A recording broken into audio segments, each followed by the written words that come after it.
Hi viewers, very good morning. Welcome to doctor on call.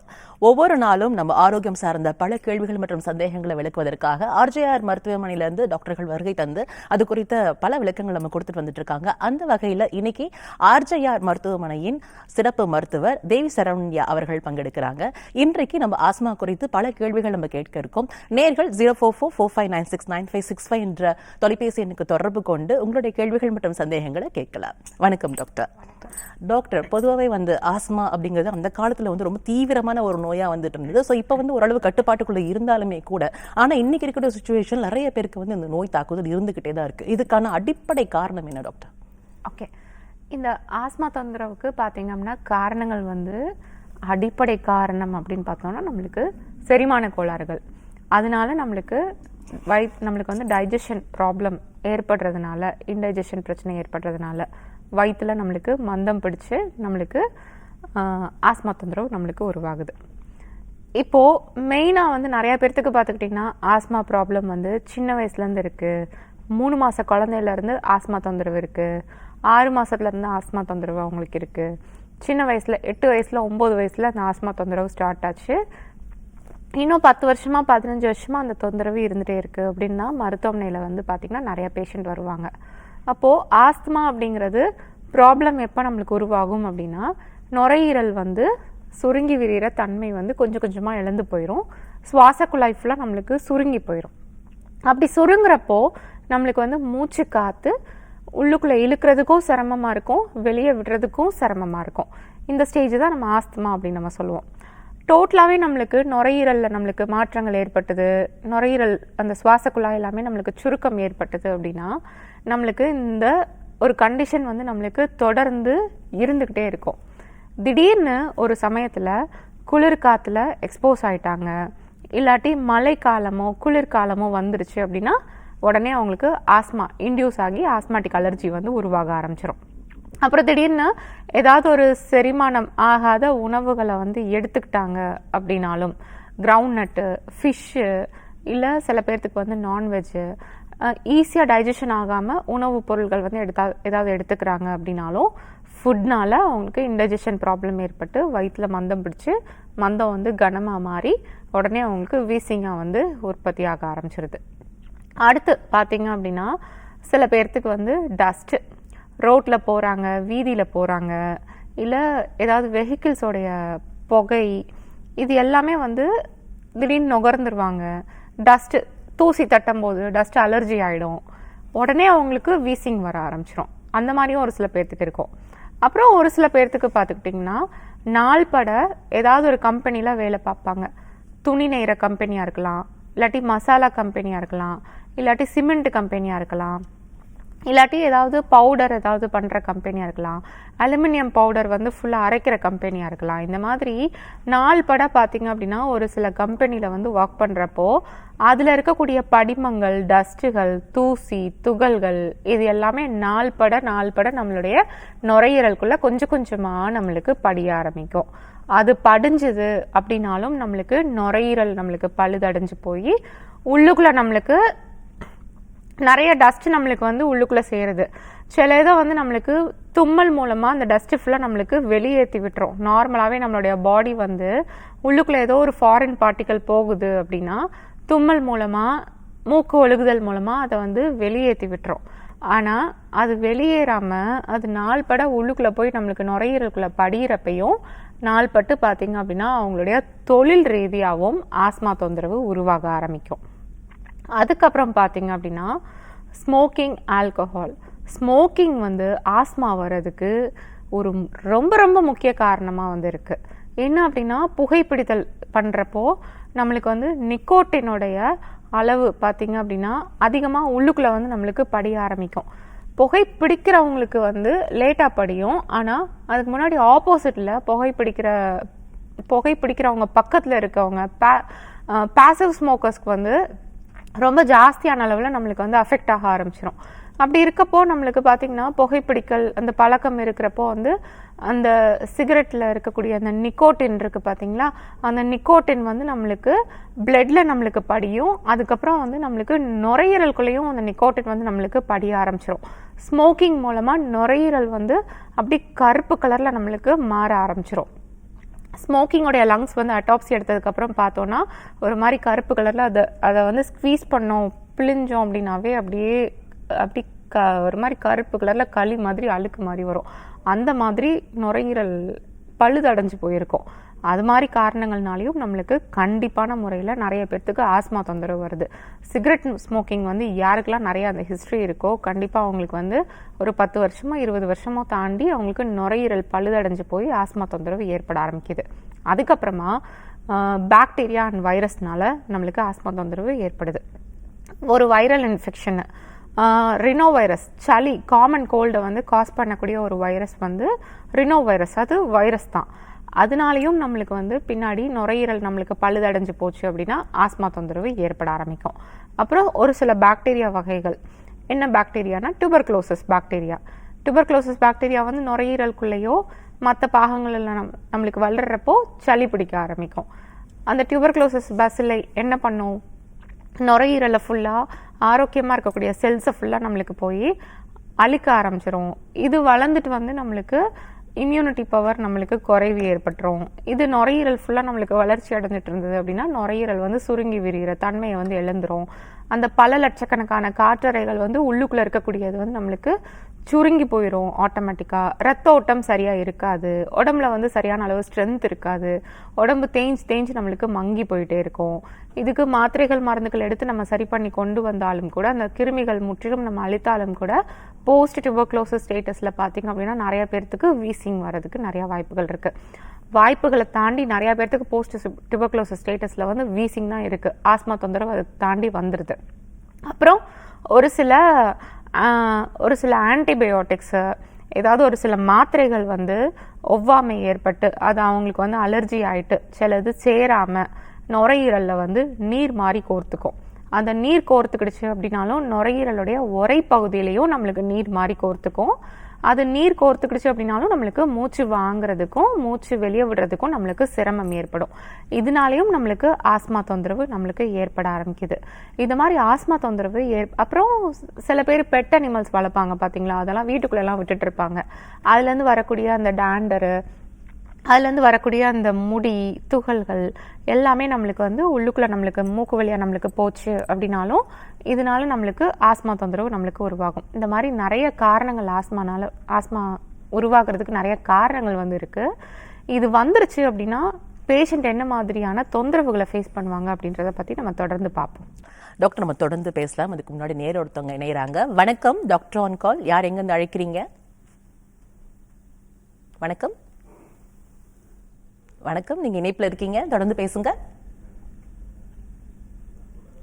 Okay, line cut ஆயிடுச்சு போல doctor. இப்போ நம்ம வந்து பேசிக்கிட்டு இருந்தோம் இல்லைங்களா, அதாவது நீங்க வந்து ஆஸ்மாக்கான காரணங்கள் குறித்து நீங்க சொன்னீங்க. பட் அதுக்கான அறிகுறின்னு ஒன்று இருக்கும் இல்லைங்களா, எல்லாருக்கும் வந்துட்டு இப்போ சளி பிடிக்கும் வைக்கும் அப்படின்னும் போது பட் சில பேருக்கு வந்து நீண்ட நாள் தொந்தரவு இருக்குது, இது நமக்கு ஆஸ்மாவா இருக்குமோ அப்படின்ற ஒரு டவுட் இருக்கும் இல்லைங்களா, அது குறித்து சொல்லுங்க டாக்டர். ஓகே, இப்போ ஆஸ்மா நம்மளுக்கு வந்துருச்சு அப்படின்னா என்ன மாதிரியான தொந்தரவுகள் எல்லாமே இருக்கும் அப்படின்னா, ஃபர்ஸ்ட் எடுத்தோடனே ஆஸ்மா திடீர்னு நம்ம குளிர்ச்சியான பொருட்கள் சாப்பிட்றோம், திடீர்னு நம்ம ஐஸில் வச்சது ஏதாவது சாப்பிட்றோம், இல்லை நம்ம ஸ்பைசியான ஃபுட்ஸோ பிரியாணியோ சரியாக நம்மளுக்கு டைஜஷன் ஆகாத உணவுகள் ஏதாவது எடுத்துக்கிறோம், நட்ஸு ஃபிஷ்ஷு இந்த மாதிரி ஏதாவது எடுத்துக்கிறோம் அப்படின்னோடனே உடனே அவங்களுக்கு வந்து வீசிங் மாதிரி உருவாக ஆரம்பிச்சிடும். ஒரு மாதிரி கொர்ருன்னு உள்ளுக்குள்ளே வந்து சவுண்டு கேட்க ஆரம்பிக்கும்.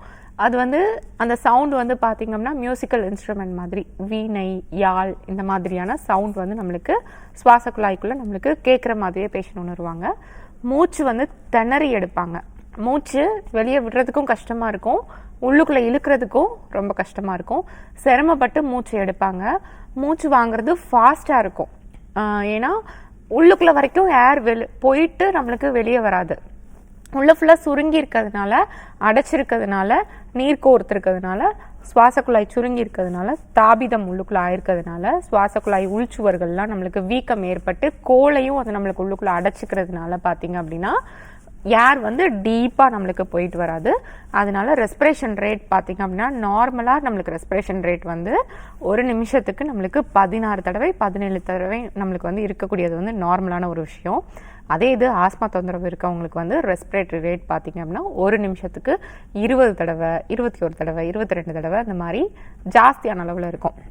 ஏன்னா ப்ரீத்திங் வந்து ரொம்ப லேக் பண்ணி எடுப்பாங்க. அதனால வந்து ரெஸ்பிரேட்டரி ரேட் வந்து அவங்களுக்கு ரொம்ப ஜாஸ்தியாக இருக்கும். உள்ளுக்குள்ளே வந்து நம்மளுக்கு சரியான அளவில் காற்று உள்ளே போயிட்டு ஃப்ரீயாக வெளியே வராது. மூச்சு வந்து ரொம்ப ஃபாஸ்ட்டாக எடுத்துகிட்டு இருப்பாங்க. கெஸ்ஸுன்னு ஒரு மாதிரி வாங்கிட்டு இருக்கும். இப்படி கொஞ்சம் தூரம் நடந்து வந்தால் கூட மூச்சு வாங்க ஆரம்பிச்சிருவாங்க. அந்த மாதிரி இருக்கும். அப்புறம் நம்ம நெஞ்சை வந்து அப்படியே டைட்டாக கட்டி பிடிச்சி இறுக்கி விட்ட மாதிரி ஒரு வேதனை வந்து அவங்களுக்கு இருக்கும். நெஞ்சை போட்டு ஒரு மாதிரி அமுத்துற மாதிரியான ஒரு டைட்னஸ் வந்து ஃபீல் பண்ணுவாங்க. அதுக்கப்புறம் நெஞ்சு வலிக்கும், சில பேர்த்துக்கு மாரெல்லாம் வலிக்குது அப்படின்னு சொல்லுவாங்க. ப்ரீத்திங் எடுக்கிறப்பையும் இங்கெங்கெல்லாம் வெள்ளா எலும்புக்குள்ளெல்லாம் குத்துற மாதிரி நோவுற மாதிரி ஒரு சென்சேஷன் இருக்குது அப்படிம்பாங்க. இந்த இடத்துல குத்துது அப்படிம்பாங்க. வாய்வு பிடிச்ச மாதிரி குத்துது அப்படின்னு சொல்லுவாங்க. அப்புறம் செரிமான தொந்தரவுகள் ஜாஸ்தி இருக்கும். டைஜஷன் ப்ராப்பராக ஆகாது. சாப்பிட்டாலும் நெஞ்சுக்குள்ளேயே நிற்கிற மாதிரி நெஞ்சு கரைச்சிட்டே இருக்க மாதிரி இருக்கும். அதுக்கப்புறம் வயிறு உப்புசம் வந்து ஜாஸ்தியாக இருக்கும். மலச்சிக்கல் தொந்தரவு நிறையா பேர்த்துக்கு வந்து இந்த ஆஸ்மா தொந்தரவு இருந்துச்சுன்னா வர ஆரம்பிச்சிடும். ஆஸ்மா ப்ராப்ளம் இருக்கவங்களுக்கு கூடவே சேர்த்து தலைவலி, தலைபாரம், மூக்கு ஒழுகிறது, தும்மல், இந்த மாதிரி பிரச்சனைகளும் கூடவே சேர்ந்துருக்கும். இது இருந்துச்சு அப்படின்னாவே அடுத்த ஒரு 5 நாள் 6 நாள் தாண்டி திடீர்னு வீசிங் வர ஆரம்பிச்சிடும். அந்த மாதிரி ஒரு சில பேர்த்துக்கு வந்து இருக்கும். அதுக்கப்புறம் பார்த்திங்கன்னா இந்த வீசிங் வந்து அவங்களுக்கு ப்ரொலாங்டாக இருந்தது அப்படின்னா இருமல், காஃபும் சேர்ந்து வர ஆரம்பிச்சிடும். ஆனால் காஃப் வந்து பார்த்திங்கன்னா ட்ரை காஃபாக இருக்கும். அந்த காஃப் வந்து நம்மளுக்கு சளி வெளியே வந்துருச்சு அப்படின்னா ஃப்ரீயாக இருக்கும் அப்படின்ற மாதிரி ஃபீல் பண்ணுவாங்க. ஆனால் எவ்வளோ கஷ்டப்பட்டு இருமினாலும் எவ்வளோ முக்குனாலும் அவங்களுக்கு வந்து சளி வந்து அவங்களுக்கு வெளியே வராது. அப்படியே சளி வெளியே வந்தாலும் குட்டியாக நார் மாதிரி கொஞ்சோண்டு வெளியே வரும். அப்படி இல்லாட்டி ஜவ்வரிசி மாதிரி இவ்வளோண்டு சின்ன துண்டாக உருண்டையாக குருணை மாதிரி சளி வந்து வெளியே வரும். அவ்வளோண்டு தான் வரும். ஆனால் சளி ஃபுல்லாக சுவாச குழாய் வந்து சுருங்கி இருக்கிறதுனால அந்த சளி தடைப்பட்டு உள்ளுக்குள்ளே உட்காந்துக்கும். அது வெளியே வர்றதுக்கும் சிரமப்படும். அது உள்ளுக்குள்ளேயே இருக்கிறதுனால தான் அவங்களுக்கு அந்த கொருன்னு இழுக்கிற மாதிரியான ஒரு சவுண்ட் வந்து கேட்குது. சளி ஃபுல்லாக நல்லா வெளியே துப்பி இவ்வளோ சளி எனக்கு துப்பி எனக்கு வெளியே வந்துருச்சு அப்படின்னாங்கன்னா வீசிங் குறைஞ்சிரும். அது கொஞ்சம் கொஞ்சமாக அப்படியே வந்து நம்மளுக்கு சரியாக ஆரம்பிச்சிடும். அதனால் இந்த ஆஸ்மா தொந்தரவுக்கு பார்த்திங்க அப்படின்னா நுரையீரல் நல்லா பலப்படுத்தி சுருங்கி விரிகிற தன்மை நல்லா நம்ம ஏற்படுத்தி கொடுத்துட்டு சுவாசப்பை நம்மளுக்கு அந்த நுரையீரல் இருக்குது பார்த்திங்களா, அதோடைய லங் கெப்பாசிட்டி வந்து நல்லா நம்மளுக்கு விரியணும். அதுக்கப்புறம் நம்மளுக்கு அந்த சுவாச குழாயில் மாறி இருக்கக்கூடிய அந்த மாறுதல்கள், அந்த தோல் இருக்குது பார்த்திங்களா, அந்த சுவாச குழாய் வந்து சுற்றி இருக்கக்கூடிய அந்த மெம்பரேன் அது வந்து நம்மளுக்கு பார்த்திங்கன்னா அந்த எபித்தீலியல் செல்ஸ்னால உருவாகிறது. அது வந்து அலர்ஜினால அது ஃபுல்லாக மாறி போயிருக்கும். அதெல்லாம் வீங்கி போயிருக்கும். வீங்கி அதுலேருந்து மியூக்கஸ் ப்ரொடக்ஷன் ஏற்பட்டுட்டு இருக்கும். அதெல்லாமே நம்மளுக்கு நார்மல் ஆகணும். அந்த இன்ஃபெக்ஷன் ஆகிருக்கிறதுலாம் நார்மல் ஆகணும்.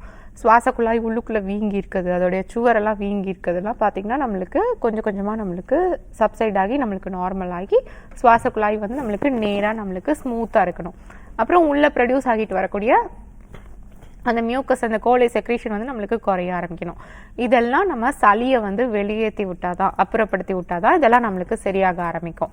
அதுக்கப்புறம் நம்ம இம்யூனிட்டி பவரை நல்லா ஹெல்த் பண்ணுற மாதிரி நல்லா பூஸ்டப் பண்ணுற மாதிரியான மூலிகை மருந்துகள் கொடுக்குறப்போ ஆஸ்மா தொந்தரவு வந்து திரும்ப வராமல் நிரந்தரமாக சரி பண்ண முடியும், நிரந்தரமாக குணப்படுத்த முடியும். மூலிகை மருந்துகள்னால நிச்சயமாக நிரந்தரமாக ஆஸ்மாவுக்கு ஒரு தீர்வு வந்து உண்டு. கண்டிப்பாக டாக்டர், நம்ம தொடர்ந்து பேசலாம். நேரத்தவங்க நேராங்க. வணக்கம், டாக்டர் ஆன் கால். யார் எங்கேருந்து அழைக்கிறீங்க?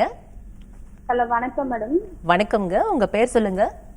என் பேர் ரேகா, நான் பாண்டிச்சேரியில இருந்து பேசுறேன். ஓகே, யாருக்காக இந்த கேள்வி கேட்க போறீங்க? எனக்காக தான் மேடம் பேசணும், சைனஸ்க்காக பேசணும். ஓகே, நீங்க கேளுங்கம்மா. சரிங்க. வணக்கம்மா, சொல்லுங்க. வணக்கம் மேடம். சைனஸ் பிரச்சனை எனக்கு ஒரு 2 வருஷமாவே இருந்துகிட்டே இருக்கு மேடம். சைனஸ் பிரச்சனை 2 வருஷமா இருக்கா? மூக்கு அடைக்குது. ஆமா. தும்மல் வருதா காலையில எந்திரிச்சோனே?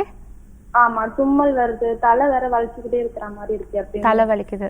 இது எல்லா நாளும் இருக்கா இல்ல குளிர்காலம் மழைக்காலம் இல்ல ஏதாவது சில்லுன்னு ஏதாவது சாப்பிட்டுட்டா அந்த மாதிரி மட்டும் இருக்கா? இப்ப ஒரு 6 மாசமா கொஞ்சம் தொடர்ந்து இருந்துட்டே இருக்கு. சரி, மோஷன்லாம் நல்லா ஃப்ரீயா போகுதா? மோஷன்லாம் ஃப்ரீயா இருக்கு மேடம். பசி நல்லா எடுக்குதா? தூக்கம்லாம் நல்லா வருதா? சளி மூக்கு அடைப்பு இருக்கிறதுனால தூக்கம் நைட் இல்ல. சரி, ஓகே. மூக்கு அடைக்கிறதுனால தூக்கம் இருக்காது. சரியாக தூக்கம் இல்லை அப்படின்னா மறுநாளும் அடுத்தடுத்து சளி பிடிச்சிட்டே இருக்கும். இதுதான் ரெண்டும் மாறி மாறி இருக்கிறதுனால விடாமல் கண்டினியூஸாக இந்த பிரச்சனை இருந்துகிட்டே இருக்கும் உடல்ல. அசிடிட்டி ப்ராப்ளம் எதுவும் இருக்கா? வயிறெரிச்சல், நெஞ்செரிச்சல் அந்த மாதிரி எதுவும் இருக்கா? பாடி ஹீட்டாக இருக்க மாதிரி இருக்கா? ஓகே, இப்போ பாடி வந்து கண்டிப்பா ஹீட் ஆகிருக்கும். சரியா? உஷ்ணம் வந்து நம்மளுக்கு அதிகரிக்கும் போது கூட சேர்த்து கபத்தை வந்து நம்மளுக்கு கூட்டிகிட்டு வந்துடும். அப்போ தான் நம்மளுக்கு இந்த சைனசைட்டிஸ் ப்ராப்ளம் நம்மளுக்கு உருவாகும். அப்புறம் பாடியில் வந்து நம்மளுக்கு இம்யூனிட்டி லெவல் நம்மளுக்கு வந்து புவராக இருக்கும். அலர்ஜியினுடைய லெவல், ஐஜி லெவல் எல்லாமே வந்து பார்த்திங்கன்னா அதிகமாக இருக்கும். ஈஸ்னோஃபில் கவுண்ட்ஸும் நம்மளுக்கு அதிகமாக இருக்கும். இதெல்லாமே வந்து ஏதோ நம்ம உடம்புல வந்து இன்ஃபெக்ஷன் ஆகிக்கிட்டு இருக்கு, அதனால இந்த மாதிரி இதெல்லாமே வந்து இன்க்ரீஸ் ஆகி வந்து அந்த இன்ஃபெக்ஷனை வந்து வெளியேற்றுறதுக்காக ட்ரை பண்ணிக்கிட்டு இருக்கோம். ஆனால் இம்யூன் ஸ்ட்ரென்த் வந்து புவராக இருக்கனால அதனால வந்து சரியான அளவில் முழுமையாக வெளியேற்ற முடியாது. அதை வந்து ரெக்கவர் பண்ணி கொண்டு வர முடியல பாடினால. அது திணற டைம் பார்த்திங்கன்னா நம்மளுக்கு இந்த தொந்தரவுகள் எல்லாமே நம்மளுக்கு ஏற்பட ஆரம்பிக்கும். அப்போது இதை வந்து நம்ம எப்படி சரி பண்ணணும் அப்படின்னா, உடம்புடைய உஷ்ணத்தை நம்மளுக்கு குறைக்கும் போது ஆட்டோமேட்டிக்காக நம்மளுக்கு வந்து பார்த்திங்கன்னா பாடி வந்து நம்மளுக்கு உள்ளுக்குள்ளே ஹீட்டாக இருக்கும், ஆனால் நம்மளுக்கு சீதோஷ்ணமும் பிடிக்கும். டவுட் வரும் நிறையா பேர்த்துக்கு, என்ன நம்மளுக்கு சளி பிடிச்சிருக்கு ஆனால் உடம்புக்குள்ளே ஹீட் இருக்குன்னு சொல்கிறாங்களேன்ற டவுட் வரும். ஆனால் அப்படி தான் இருக்கும். உஷ்ணத்தினால உருவாகக்கூடிய சளி வந்து நம்மளுக்கு விடாமல் இருந்துகிட்டே இருக்கும். ஒரு ஸ்டேஜில் நம்மளுக்கு வறட்சியும் நம்மளுக்கு சேர்ந்துக்கிடுச்சு அப்படின்னா நுரையீரல்களை போய் நம்மளுக்கு பவுடர் மாதிரி கட்டிக்கும். ஒரு மாதிரி சளி வந்து ட்ரை ஆகி போய் நம்மளுக்கு நார் மாதிரி நம்மளுக்கு தேங்க ஆரம்பிச்சிடும். அது கரெக்டாக கிளைமேட் மாறுறப்போ, நம்ம ஏதாவது சில்லுன்னு ஏதாவது எடுக்கிறப்போ அந்த டைம் அது அப்படி இலகி வந்து நம்மளுக்கு சிரமத்தை வந்து கொடுத்துட்ருக்கோம். சில பேர்த்துக்கு இந்த மாதிரி இருக்கும். அப்போது சைனசைட்டிஸ் ப்ராப்ளம் நம்மளுக்கு வந்து பார்த்திங்கன்னா கண்டிப்பாக உள்ளுக்குள்ளே நம்மளுக்கு பாடி ஹீட்டாக இருக்கும், அசிடிட்டி ப்ராப்ளம் இருக்கும். அந்த வெப்பம் வந்து என்ன ஆகுது அப்படின்னா நம்மளுக்கு தலைக்கேறி மேலே ஏறி அந்த வெப்பம் வந்து நம்மளுக்கு நீராவி மாதிரி நம்மளுக்கு மண்டை ஓட்டுக்குள்ளே அங்கே எங்கெல்லாம் நம்மளுக்கு கேப் இருக்கோ அங்கெல்லாம் நம்மளுக்கு படிய ஆரம்பிச்சிடும். அப்புறம் படிஞ்சு நம்மளுக்கு அந்த சுற்றி இருக்கக்கூடிய அந்த மியூக்கஸ் லைனிங்கும் நம்மளுக்கு வந்து இரிட்டேட் பண்ணி அதையும் நம்மளுக்கு பாதிக்க வச்சு அதுலேருந்தும் நம்மளுக்கு நீர் வந்து எக்ஸ்ட்ரா நீர் வந்து நம்மளுக்கு சேர்ந்து உற்பத்தி ஆகி வந்து அது வந்து பார்த்திங்கன்னா நம்மளுடைய கபால எலும்பில் 4 ஜோடி காற்றறைகள் வந்து இருக்கும். அதில் ஃப்ரீயாக நம்மளுக்கு காற்று மட்டும்தான் இருக்கணும். அந்த சைனஸ் கேவிட்டியில் ஃபுல்லாக நீர் போய் தங்கிக்கிட்டு மூக்கை அடைச்சிக்கிட்டு நம்மளுக்கு இந்த மாதிரி தொடர் தும்மல், அலர்ஜி மாதிரி நம்மளுக்கு க்ரியேட் பண்ணிவிட்டு சைனசைட்டிஸ் ப்ராப்ளமை க்ரியேட் பண்ணிடும். நீர் உள்ளுக்குள்ளே கோர்த்துட்டு இருக்கப்போ மண்டை வலிக்கும், இங்கெல்லாம் தொட்டா வலிக்கும், இப்படி அண்ணாந்து பார்த்தா வலிக்கும், கீழே குனிஞ்சா வலிக்கும், சில பேர்த்துக்கு தலை சுத்தம், இந்த மாதிரி பிரச்சனைகள் எல்லாமே ஏற்பட்டுருக்கும். சிம்பிளாக இதுக்கு வந்து நல்லா தண்ணி நல்லா கொதிக்க வச்சு அதில் நொச்சி இலை, வேப்ப இலை, கற்பூரவள்ளி இலை, ஓமவல்லி இலை, அதுக்கப்புறம் துளசி இலை, அப்புறம் கொஞ்சோண்டு மஞ்சள் தூள், அப்புறம் கற்பூரம் ஒரு 10 அளவு கற்பூரம் வந்து நல்லா இடித்து போட்டு தண்ணிக்குள்ளே போட்டு நல்லா கொதிக்க விட்டு அந்த ஸ்டீமை வந்து நல்லா முகம், கண், மூக்கு, வாய் எல்லாமே நல்லா ஓப்பன் பண்ணி வச்சுட்டு மூக்கில் நல்லா இன்ஹேல் பண்ணி எடுக்கணும். கண்ணை திறந்து ஸ்டீம் எடுக்கணும். வாயையும் நல்லா ஓப்பன் பண்ணி முழு அளவில் அந்த ஸ்டீமை வந்து நல்லா இன்ஹேல் பண்ணணும். அதை இன்ஹேல் பண்ணோம் அப்படின்னாவே அந்த ஸ்டீமோடைய அந்த ஹீட் முகத்தில் பட்டே உங்களுக்கு வந்து வேர்வை ஃபஸ்ட்டு செக்ரீட் ஆகும். அதில் வந்து வேர்வையும் வெளியே வந்துடும், தலைக்குள்ளே அந்த சைனஸ் கேவிட்டிஸ்குள்ளே தேங்கி இருக்கக்கூடிய அந்த நீரும் நம்மளுக்கு வெளியேற்றப்பட்டுரும். ரெண்டுமே சேர்ந்து நம்மளுக்கு வெளியேறிடும். ஆவி பிடிச்சிட்டு நல்லா ஒரு டவல் வச்சு நல்லா நீங்கள் வந்து ஃபேஸை வந்து நல்லா க்ளீன் பண்ணி எடுத்துட்டிங்க அப்படின்னாவே உங்களுக்கு நல்ல ஃப்ரீயாக இருக்கும். மூக்கடைப்பு இமீடியட்டாக விட்டுரும். அது தாண்டியும் உங்களுக்கு மூக்கடைப்பு விடலை அப்படின்னா சின்ன துண்டு சுக்கோ, சிற்றரத்தையோ, இல்லை விராலி மஞ்சளையோ ஏதோ ஒன்று விளக்கு திரி நல்லெண்ணெயில் வச்சு ஒரு விளக்கேற்றி அந்த விளக்கு திரியில் வந்து அந்த ஜோதியில் வந்து அதை வச்சு கருக்குங்க. கறி பிடிச்சதுக்கப்புறம் நல்லா அதுலேருந்து புகை வர ஆரம்பிக்கும். அந்த புகையை வந்து மூக்கு வழியாக நல்லா நுகர்ந்தீங்க அப்படின்னாலும் மூக்கடைப்பு சரியாயிடும். நிம்மதியான ஒரு தூக்கம் வந்து இருக்கும். நல்லா தூங்கி எந்திரிச்சிட்டாவே பார்த்தீங்கன்னா உங்களுக்கு அலர்ஜி கொஞ்சம் கொஞ்சமாக குறைய ஆரம்பிச்சிடும். சைனசைட்டிஸ் ப்ராப்ளமும் சரியாயிடும்.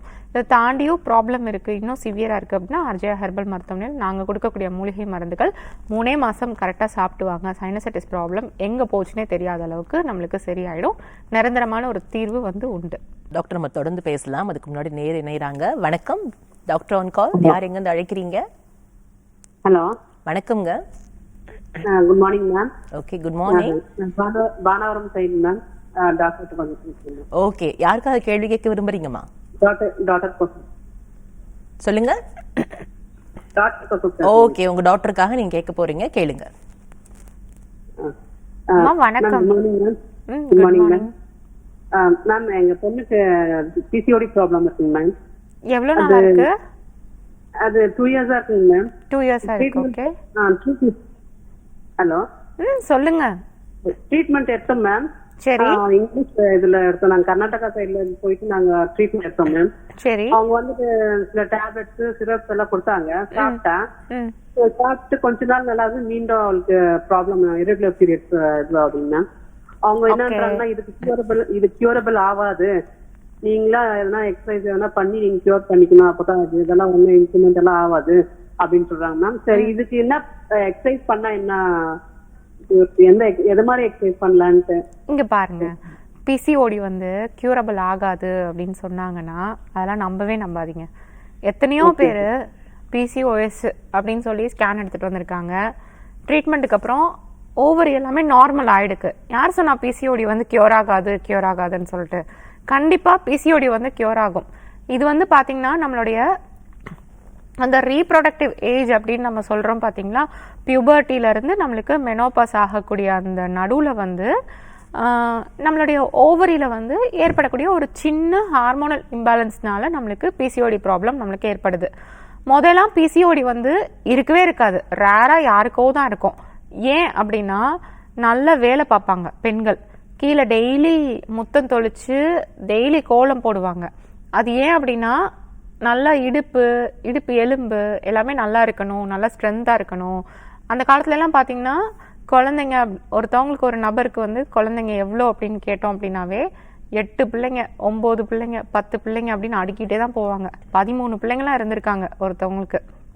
அப்படி இருந்த காலம் போய் இப்போ வந்து ஒரு பிள்ளை 2 பிள்ளை எடுக்கிறதுக்கே வந்து நம்மளுக்கு ரொம்ப சிரமமா இருக்கு. காரணம் என்ன அப்படின்னா அந்த பிசிஓடி தான் அதிகமான அளவு இப்போ வர ஆரம்பிச்சிருச்சு.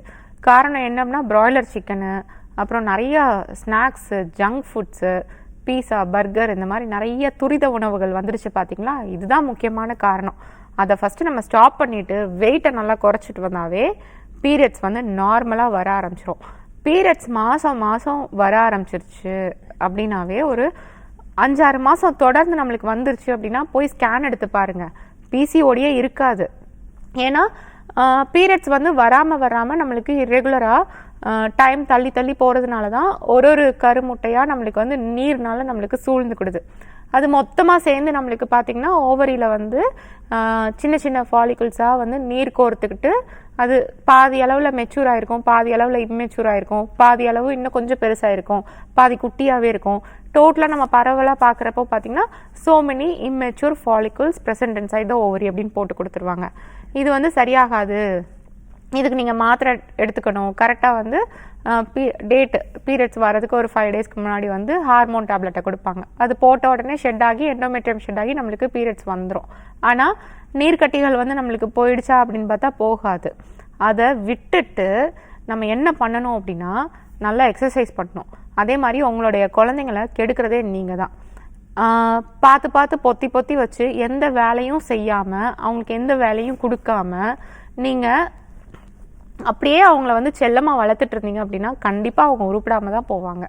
அவங்களுக்கு வந்து இப்போ கஷ்டப்படுறாங்களோ இல்லையோ, பின்னாடி வந்து கல்யாணம் கட்டி கொடுத்ததுக்கு அப்புறமா கண்டிப்பாக அவங்க வந்து ஒரு குழந்தை அப்படின்னு வந்து நிற்கிறப்போ அவ்வளோ சிரமத்தை வந்து அவங்க ஃபேஸ் பண்ணுவாங்க. அந்த டைம் வந்து நிறைய ட்ரீட்மெண்ட்டை வந்து ஃபாலோ பண்ண வேண்டியது இருக்கும், நிறைய கண்ட மாத்திரைகளை வந்து அவங்க உட்கொள்ள வேண்டியது இருக்கும், அத்தனை தடவை அவங்க ஸ்கேனுக்கு வந்து போக வேண்டியது இருக்கும், ஒவ்வொரு பீரியட்ஸ் டைம் அவங்க ஸ்கேனுக்கு போக வேண்டியது இருக்கும். இந்த மாதிரி நிறைய ட்ரபிள்ஸை வந்து ஃபேஸ் பண்ணுவாங்க. ஸ்கேன் பண்ணுறது ஈஸியாக அப்படின்னா டிரான்ஸ்வர்ஜனல் ஸ்கேன்லாம் பண்ணுவாங்க, அதெல்லாம் வந்து ரொம்ப கஷ்டம், அதெல்லாம் அப்போ ஃபேஸ் பண்ணுவாங்க அந்த கஷ்டத்தை. அது மாதிரி நிறைய டைம் ஸ்கேன் பண்ணிட்டாங்க அப்படின்னா ஈஸியாக அவங்களுக்கு வந்து செர்விக்கல் கேன்சர் பின்னாடி வர்றதுக்கு வாய்ப்புகள் நிறையா இருக்குது. அதெல்லாம் தவிர்த்துட்டு இப்போவே நீங்கள் அவங்கள வந்து கொஞ்சமாக வீட்டில் வேலை செய்ய வச்சு குனிஞ்சு நிமிர்ந்து வேலை செய்ய வைங்க. ஒரு 30லேருந்து 50 வரைக்கும் தோப்பு கரணம் போட வைங்க. இதெல்லாம் அவங்களுக்கு வந்து பீரியட்ஸை வந்து நல்லா இனிஷியேட் பண்ணி கொடுக்கும். பீரியட்ஸ் வரலையா எள்ளுருண்டையை வந்து சாப்பிட வைங்க. எள்ளுருண்டைலாம் சாப்பிட்டிங்கன்னா பீரியட்ஸ் வரும். பைனாப்பிள், பப்பாளி, இந்த மாதிரிலாம் ஃபஸ்ட்டு ஃபுட்டு வந்து கொடுங்க. அப்புறம் ஒரு தடவை பீரியட்ஸ் வந்ததுக்கப்புறம் எள்ளுருண்டை, அந்த பீரியட்ஸ் அப்போ காலையில் வெறும் வயிற்றில் ஏர்லி மார்னிங்கில் வந்து மலை வேப்பிலை அரைச்சி நல்லா அந்த சாரை வந்து ஒரு 250 ml எம்டி ஸ்டொமக்கில் குடிக்க வைங்க. அதெல்லாம் குடித்தா அடுத்தடுத்த பீரியட்ஸ் வந்து ரெகுலராக வர ஆரம்பிச்சிடும். ஒன்று பீரியட்ஸ் ரெகுலராக வந்துருச்சு அப்படின்னாவே வெயிட் ஆட்டோமேட்டிக்காக குறைய ஆரம்பிச்சிடும். இல்லை ஏதாவது எஃபர்ட் போட்டு வெயிட்டை குறைச்சிங்க அப்படின்னாலே பீரியட்ஸ் வந்து உங்களுக்கு ரெகுலராக வர ஆரம்பிச்சிடும். ரெண்டுமே சைடு பை சைடு ஏதோ ஒன்று ஃபஸ்ட்டு பண்ணுங்கள், கண்டிப்பாக பீரியட்ஸ் வந்துடும். ஒரு 4-5 பீரியட்ஸ் தொடர்ந்து வந்துச்சுனாவே பிசிஓடி க்யூர் ஆகிடும். திரும்ப போய் ஸ்கேன் கூட எடுத்து பாருங்கள், பிசிஓடியே இல்லை ஓவரி நார்மல் அப்படின்னு வந்துடும். அந்தளவுக்கு நம்மளுடைய மூலிகை மருந்துகளும் நம்ம உடல் உழைப்பு எக்ஸசைஸும் வந்து பிசிஓடியை வந்து க்யூர் பண்ணி கொண்டு வந்துடும். க்யூர் பண்ண முடியாத வியாதி அப்படின்றது கிடையவே கிடையாது. இதை ஃபாலோ பண்ணுங்கள். வியாதியை கொடுத்ததும் கடவுள் தான், அதே மாதிரி அந்த வியாதியை வந்து சரி பண்ணுறதுக்கு வைத்தியத்தை கொடுத்ததும் கடவுள் தான். அதனால் எந்த ஒரு பிரச்சனைனாலும் அதுக்கு வந்து ஒரு சொல்யூஷன் வந்து இருக்குது, நிரந்தரமான தீர்வும் வந்து இருக்குது. அதை கரெக்டாக ஃபாலோ பண்ணிட்டு வந்தீங்க அப்படின்னாவே கண்டிப்பாக உங்களுக்கு பிசிஓடி க்யூர் ஆகிடும். எங்களோட ஆர்ஜிஆர் ஹெர்பல் மருத்துவமனையில் பிசிஓடிக்கும் நல்ல ட்ரீட்மெண்ட் இருக்குது. கரெக்டாக பீரியட்ஸ் டைம் கொடுக்கக்கூடிய அந்த தைலத்தை வந்து கரெக்டான டோசேஜ் எடுத்துகிட்டு வந்தீங்க அப்படின்னாவே 2-3 சைக்கிள்ஸ் உங்களுக்கு நார்மலாக வர ஆரம்பிச்சிடும். அப்புறம் ஒரு 5 சைக்கிள்ஸ் 6 சைக்கிள்ஸ் தாண்டி நீங்களே ஸ்கேன் எடுத்து பாருங்கள், கண்டிப்பாக பிசிஓடி வந்து இருக்காது, ஓவரிஸ் வந்து நார்மல் அப்படின்னு இருக்கும். இது மாதிரி எங்கள் மருத்துவமனையில் எத்தனையோ பேர்த்துக்கு பிசிஓடியை வந்து சரி பண்ணி கொடுத்துருக்கோம், நார்மல்னு சரி பண்ணி கொடுத்துருக்கோம். அவங்களே ஸ்கேன் ரிப்போர்ட்லாம் எடுத்து பார்த்துருக்காங்க. அதுக்கப்புறம் ஃபைப்ராய்ட் கட்டி அது எல்லாமே வந்து அறுவை சிகிச்சை இல்லாமலே அவங்களுக்கு கரைச்சும் கொடுத்துருக்கோம். அந்த அளவுக்கு நல்ல ட்ரீட்மெண்ட் மூலிகை மருந்துகளே இருக்குது. ஸ்பெசிஃபைடாக எங்கள் ஆர்ஜிஆர் ஹெர்பல் மருத்துவமனையில் நல்ல சிகிச்சை முறைகள் இருக்குது. டாக்டர், நம்ம ஆஸ்மா குறித்து பேசிகிட்டு இருக்கோம். அதுக்கு முன்னாடி ஒருத்தவங்க நேராங்க. வணக்கம், டாக்டர் ஆன் கால். யார் எங்கேருந்து அழைக்கிறீங்க? வணக்கம் மேடம். வணக்கம்மா, உங்க பேர் சொல்லுங்க. என் பேர் கவிதா மேடம். ஓகே, யாருக்காக நீங்க கேள்வி கேட்க விரும்புறீங்க? எங்க ஹஸ்பண்டுக்கு கேட்க விரும்புறேன். ஓகே, கேளுங்கம்மா. எங்க ஹஸ்பண்டுக்கு அலர்ஜி ப்ராப்ளம் இருக்கு. ஓகே. அது 10 வருஷமா இந்த சிட்ரிசன் மாத்திரை போட்டு இருக்காரு மேடம். சரி. அது போட்டாதான் நான் உடம்பு கொஞ்சம் இதுவா இருக்கு, இல்லைன்னா தண்டு தண்டா எடுத்து உடம்பெல்லாம். இப்போ அவங்களுக்கு எத்தனை வயசு ஆகுது? இப்போ வந்து 34 ஆகுது மேடம். 34 ஆகுது. அந்த கண்டா வரக்கூடிய அலர்ஜி வந்து எப்பெல்லாம் வருது? டெய்லி வருதா, பகல்ல வருதா, நைட் வருதா? டெய்லி வருது. எப்பன்னா அப்போ எதனா ஒத்துக்காதுதான் என்னன்னு தெரியல. டெய்லியும் வருது, காலையிலயும் வருது, சாயங்காலம் நைட்லயும் வருது மேடம். மத்தியானத்துல மட்டும் கொஞ்சம் இல்ல. இது பாத்தீங்கன்னா ஒண்ணுமே இல்ல, ரத்தத்துல வந்து ஐஜி லெவல் இல்லாட்டி சில சைட்டோகைன்ஸ் இருக்கு பாத்தீங்களா, அது பிளட்ல ரிலீஸ் ஆயிடும் அலர்ஜிக் ரியாக்ஷன்ஸ் நடக்கிறதுனால. அதனால பாத்தீங்க அப்படின்னா ஹிஸ்டமினை வந்து உடம்புக்குள்ள வந்து நம்மளுக்கு தூண்டி விட்டுரும் அந்த ஒரு இதை. அப்போ அந்த பொருள் ஹிஸ்டமின் அப்படின்றது வந்து நம்மளுடைய பிளட்ல வந்து நம்மளுக்கு கலக்கிறப்போ அரிப்பு, ஊறல் எல்லாமே ஏற்படுத்தி விட்டுட்டு சின்ன சின்ன நீர் பார்த்தீங்கன்னா அது வந்து சின்ன சின்ன பபிள்ஸ் மாதிரி இருக்கும்ல, அலர்ஜி கிரியேட் ஆகிறப்போ கொசு கடிச்ச மாதிரி கண்டா ஒரு மாதிரி தடிப்பு மாதிரி இருக்கும் பார்த்தீங்களா. அது லைட்டாக நம்மளுடைய ஸ்கின் வந்து ஃபர்ஸ்ட் லேயர், செகண்ட் லேயர், அந்த மாதிரி நம்மளுடைய ஸ்கின்ல இருக்கக்கூடிய லேயர் வந்து நம்மளுக்கு பல்ஜாக இருக்கும். அதுக்கு நடுவில் பார்த்தீங்கன்னா இன்டர்ஸ்டிஷியல் ஃப்ளூயிட் தான். அந்த ஹிஸ்டமின் வந்து நம்மளுக்கு பிளட்ல நம்மளுக்கு ரிலீஸ் ஆகுறதுனால நம்மளுக்கு நீர் வந்து இந்த மாதிரி நம்மளுடைய ஸ்கின்னுக்கு அடியில் நம்மளுக்கு கொஞ்சம் கொஞ்சமாக அந்தந்த இடத்துல நம்மளுக்கு படிஞ்சிரும். எங்கெல்லாம் நம்ம வந்து சொரிஞ்சு விட்டுறோமோ அந்த இடத்துல நம்மளுக்கு ஜாஸ்தியாக படிஞ்சிருக்கும், சில இடத்துல நம்மளுக்கு கம்மியாக பரவலாக நம்மளுக்கு படிஞ்சிருக்கும். அது என்னன்னு பார்த்தீங்கன்னா நம்மளுக்கு முற்றிலும் செரிமானமாகாத நீர் தான். நம்மளுடைய பாடியில் வந்து நம்மளுக்கு நம்ம சாப்பிட்ற சாப்பாடு நம்மளுக்கு சரியாக நம்மளுக்கு டைஜஷன் ஆகலை, நம்மளுக்கு அந்த டைஜஷன்லேருந்து நம்மளுக்கு கிடைச்சக்கூடிய அந்த சத்து, அந்த சாரம், நம்ம ஃபுட் வந்து நம்ம எடுக்கிறோம், வயிற்றுக்குள்ளே போகுது, குடலில் நல்லா டைஜஷன் நடக்குது, அதுக்கப்புறம் நம்மளுக்கு சாரம் நம்மளுக்கு அப்சர்வ் ஆகிட்டு சக்கை வந்து மலமாக நம்மளுக்கு வெளியேற்றப்படுறது. அந்த சாரம் அப்சார்ப்ஷன் நம்மளுக்கு இருக்குது பார்த்தீங்கன்னா, அது சரிவர நம்மளுக்கு வந்து இல்லை. அது நம்மளுக்கு வந்து ரொம்ப இன்டைஜஸ்டட் ஃபுட்ஸ் வந்து நம்மளுக்கு உடம்புக்குள்ளே நம்மளுக்கு தங்குது, இல்லை நம்ம வந்து ஏதோ அலர்ஜி ஒவ்வாமை ஏற்படுத்தக்கூடிய ஒரு உணவுப் பொருட்கள், சில பேர்த்துக்கு கத்திரிக்காய் சேராது, மீன் சேராது, வாழைக்காய் சேராது, கம்பு சேராது, இல்லை சில பேர்த்துக்கு வந்து உடனே சில்லுன்னு எடுத்துக்கிட்டால் சேராது, சில பேர்த்துக்கு வேர்க்கடலை சேராது. இந்த மாதிரி நம்ம ஏதாவது நம்மளுக்கு உடம்புக்கு ஒவ்வாமை, சில பேர்த்துக்கு சிட்ரஸ் ஃப்ரூட்ஸ் சேராது, இந்த மாதிரி அலர்ஜி ஏற்படுத்தக்கூடிய அந்த பொருட்களை வந்து எடுத்துக்கிட்டாங்க அப்படின்னா அது என்ன, ஏன் அது அலர்ஜி தூண்டப்படுது அப்படின்னா அது உள்ளுக்குள்ளே போய் ப்ராப்பராக நம்மளுக்கு டைஜஷன் ஆகலை. அது டைஜஷன் ஆகக்கூடிய அந்த நொதிகள் வந்து நம்மளுக்கு குறைபாடு ஏற்படுது. அதனால பார்த்தீங்க அப்படின்னா நம்மளுக்கு அந்த கெட்ட நீர் வந்து உடம்புல நம்மளுக்கு அந்த இன்டர்ஸ்டிஷியல் ஃப்ளூயிடு அது அந்த செல்ஸுக்குள்ளே நம்மளுக்கு இஞ்சாமல் அந்த தேவையற்ற அந்த நீர் வந்து பார்த்தீங்க அப்படின்னா அது வந்து உடலே நம்மளுக்கு எரிச்சு நம்மளுக்கு வெளியேற்றி விட்டுரும். அந்த ப்ராசஸ் நம்மளுக்கு நடக்கலை அப்படின்றப்போ அலர்ஜிக் ரியாக்ஷன்ஸ் நம்மளுக்கு ஏற்பட ஆரம்பிச்சிருது. அப்போ ரத்தத்தில் பார்த்தீங்கன்னா நம்மளுக்கு சைட்டோகைன்ஸ் எல்லாம் நம்மளுக்கு ரிலீஸ் பண்ணிவிட்டு அலர்ஜிக் ரியாக்ஷனை இன்டியூஸ் பண்ணிவிட்டு நம்மளுக்கு வந்து ஹிஸ்டமின் செக்ரேஷன் ரிலீஸ் ஆனதுக்கப்புறம் அப்படி கண்டு நம்மளுக்கு அலர்ஜி மாதிரி வருது. இது ப்ராப்பராக நம்மளுக்கு ரத்தம் நல்லா ஊறி வருது, சுத்தமான ரத்தமாக அடுத்து நல்லா ஊறி வந்து அலர்ஜி இல்லாமல் அந்த IgE level, IgM level, absolute eosinophil counts இது எல்லாமே நம்மளுக்கு லெவலுக்குள்ளே நம்மளுக்கு நார்மல் ஆகி வந்துருச்சு, பிளட் நல்லா பியூரிஃபை ஆகிடுச்சுனாவே இந்த ப்ராப்ளம் நம்மளுக்கு கம்ப்ளீட்டாக சரியாயிடும். இதுக்கு நீங்கள் மாத்திரை எடுப்பீங்க, அந்த அன்னைக்கு மட்டும் உங்களுக்கு கண்ட்ரோல் பண்ணி கொடுக்கும். 10 வருஷமாக எடுத்துகிட்டு இருக்கீங்க இல்லையா, இன்னும் அது தீர்ந்த பாடு இல்லைல்ல உங்களுக்கு. அப்போது இதை தவிர்த்துட்டு அப்போ நீங்கள் எடுத்துகிட்டு இருக்கிறது சரியான முறையான வைத்தியம் வந்து கிடையாது. அப்படி இருக்கப்போ அடுத்து வந்து பார்த்தீங்க அப்படின்னா அடுத்து வேறு ஏதாவது ஸ்கின் அலர்ஜியில் கொண்டு போய் விட்டுரும். அப்புறம் சளி வந்து உங்களுக்கு நிரந்தரமாக பிடிக்க ஆரம்பிச்சிரும். அப்புறம் இந்த அலர்ஜி மாத்திரைகள் வந்து நீங்கள் போட்டுட்ருந்தீங்க அப்படின்னா ஒரு ஸ்டேஜில் சிறுநீரகம் பழுதடைய ஆரம்பிச்சிரும். எந்நேரமும் சிட்ரசின் மாத்திரையை போட்டு பாருங்கள், போட்டு பார்த்தா உங்களுக்கு தான் தெரியும். எந்நேரமும் வந்து ஒரு மாதிரி ஒரு ட்ரௌசினஸ் ஃபீல் பண்ணிகிட்டே இருப்பீங்க. எந்நேரமும் தூக்கமாக வந்துக்கிட்டே இருக்கும். ஒரு மாதிரியான மந்த நிலைமையிலே இருக்க மாதிரி தான் இருக்கும். தெளிவாக ஷார்ப்பாக ஒரு முடிவு கூட எடுக்க முடியாது அந்த மாத்திரையை போட்டு பார்த்தீங்க அப்படின்னா. அந்த ஒரு ஸ்டேஜில் தான் வச்சுருக்கோம். அப்படி இருக்கப்போ வேலையெல்லாம் பாதிக்கும். ஒரு நிம்மதியாக ஒரு விஷயத்தை கூட நம்மளால் பண்ண முடியாது. அதுவும் அதை போட்டுட்டு சில பேர்னால டிரைவிங் கூட பண்ண முடியாது. டிரைவிங்லாம் அவாய்ட் பண்ணிடுங்க. அந்த மாதிரி டேப்லெட்ஸ்லாம் யூஸ் பண்ணியிருந்தீங்க அப்படின்னா அவாய்ட் பண்ணிடுங்க. மேக்ஸிமம் அதனால கூட நிறைய ஆக்சிடென்ட்ஸ் வந்து நடக்கிறதுக்கு வாய்ப்புகளாக இருக்குது. ஏன்னா நிறையா பேர் நைட் டைம் அந்த மாத்திரையை போட்டுருவாங்க, நல்லா அதுவே தூக்கத்தை வந்து ஏற்படுத்தி விடும். டக்குன்னு நம்மளுக்கு ஒரு செகண்ட் நம்மளுக்கு கண் அசைச்சிருச்சு அப்படின்னா, கண் அசந்துருச்சு அப்படின்னா நம்மளால் ஒன்றுமே பண்ண முடியாது. அந்த அளவுக்கு நம்மளுக்கு ட்ரௌசினஸ் வந்து அந்த டேப்லெட்ஸ் எல்லாமே ஏற்படுத்தும். அதனால் ஸ்டாப் பண்ணிடுங்க. பண்ணிவிட்டு அழகாக வந்து இயற்கை மருத்துவத்தை வந்து ஃபாலோ பண்ணுங்கள். 3 மாதம் 4 மாதம் தொடர்ந்து ஃபாலோ பண்ணுங்கள். அந்த RBC பிளட் எல்லாமே வந்து நம்மளுக்கு ஊறி வர அதோடைய லைஃப் ஸ்பேன் பார்த்திங்க அப்படின்னா 120 days ஆகும். அது வரைக்கும் பொறுமையாக மருந்தெடுங்க. கண்டிப்பாக இந்த அலர்ஜி ப்ராப்ளம் சரியாயிடும். எங்களோட RJR ஹெர்பல் மருத்துவமனையில் 25 வருஷமாக 30 வருஷமாக இந்த மாதிரி அலர்ஜி அர்டிகாரியா ப்ராப்ளம் வச்சுருக்கவங்க எல்லாருமே 3 மாதம் 4 மாதம் சிகிச்சைக்கு அப்புறம் அந்த ப்ராப்ளமே வராமல் இருந்திருக்காங்க. ஆட்டோமேட்டிக்காக அவங்களுக்கு 1 monthலேயே அலர்ஜி கிராஷஸ் எல்லாம் ரெடியூஸ் ஆகிடும். அலர்ஜி வராது. 1 மாதம் 2 மாதத்துலேயே ரெக்கவர் ஆயிடுவாங்க. ஆனால் மேலும் 3 மாதம் 4 மாதம் அவங்க ஏன் மருந்துகள் எடுத்துக்கணும் அப்படின்னா ரத்தம் நல்லா ஊறி வரதுக்காக அவங்க மருந்துகள் எடுத்துக்கணும்.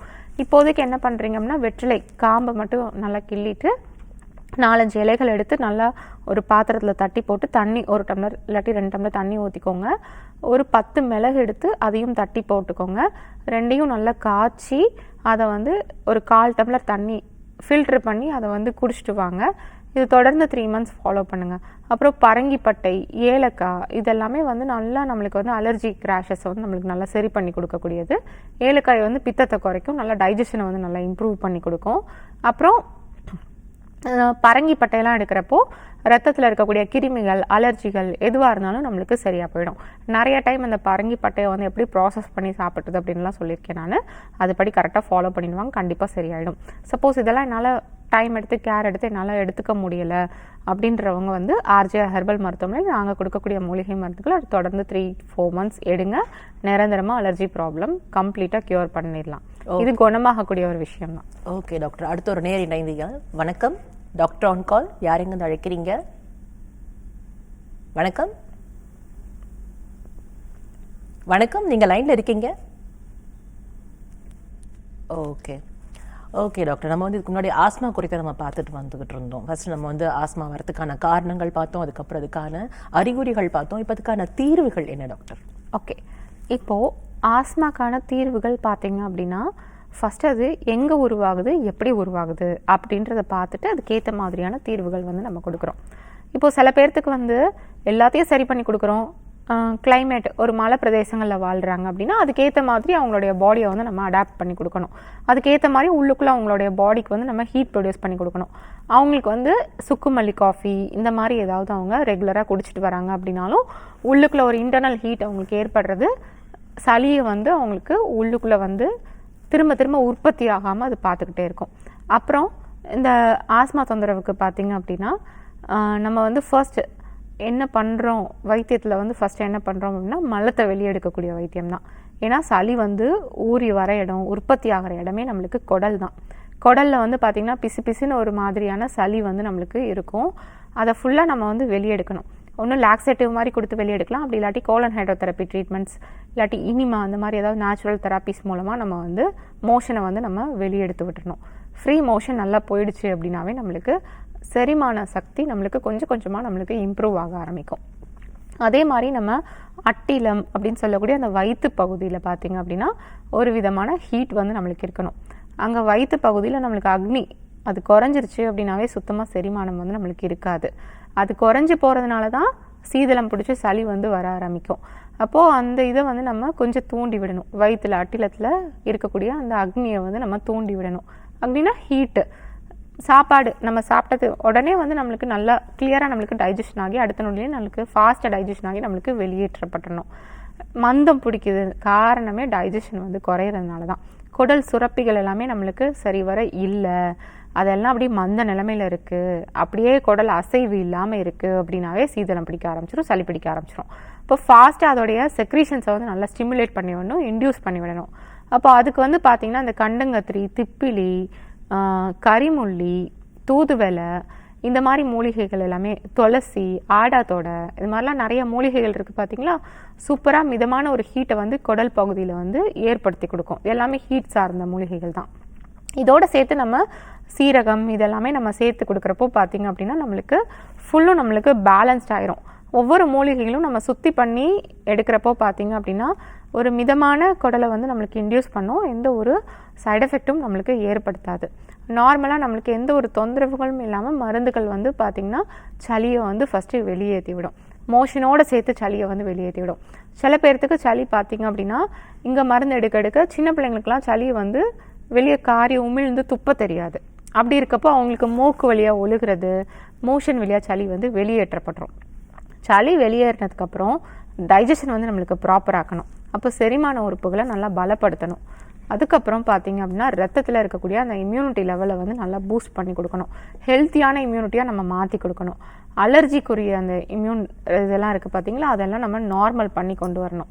அலர்ஜிக்குரியது என்னென்னு பார்த்திங்கன்னா ஐஜிஎம் எல்லாம் நம்மளுக்கு உயர்ந்து போயிருக்கும், ஈஸ்னோஃபில் கவுண்ட்ஸ்லாம் உயர்ந்து போயிருக்கும். அதெல்லாம் நம்ம நார்மல் பண்ணி படிப்படியாக கொண்டு வரப்போ ஆஸ்மா ப்ராப்ளம் நம்மளுக்கு நிரந்தரமாக க்யூர் ஆகும்.